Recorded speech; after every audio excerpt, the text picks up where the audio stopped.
Ali le commerçant. Un jour de mardi, Ali était dans sa boutique.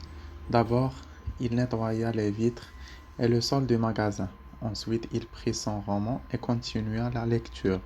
C'était Germinal d'Émile Zola. Ce bouquin racontait l'histoire d'un jeune homme qui s'appelait Étienne Lantier et ses aventures avec les mineurs de Montsou, une région française, dont l'auteur décrivait la souffrance de ces pauvres gens qui travaillaient dans les mines avec des salaires minables et des conditions monstrueuses.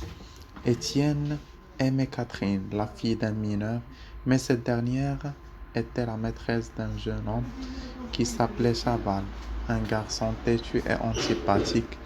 Ces gens-là avaient passé une longue période à travailler, à vivre la famine à vivre la famine, le froid et la pauvreté.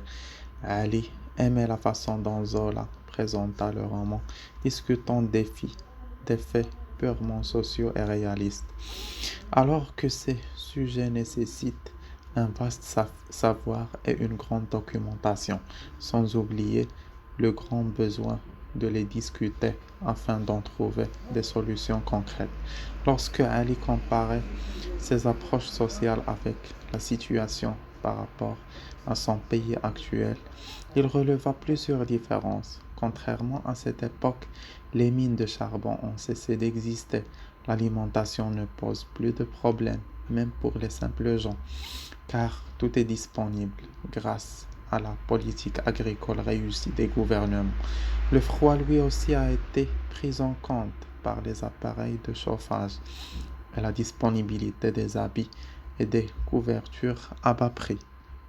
Vraiment, Ali était impressionné par le haut niveau de l'écriture d'Émile qui sut comment entamer ces conditions sociales qui ont marqué le Second Empire.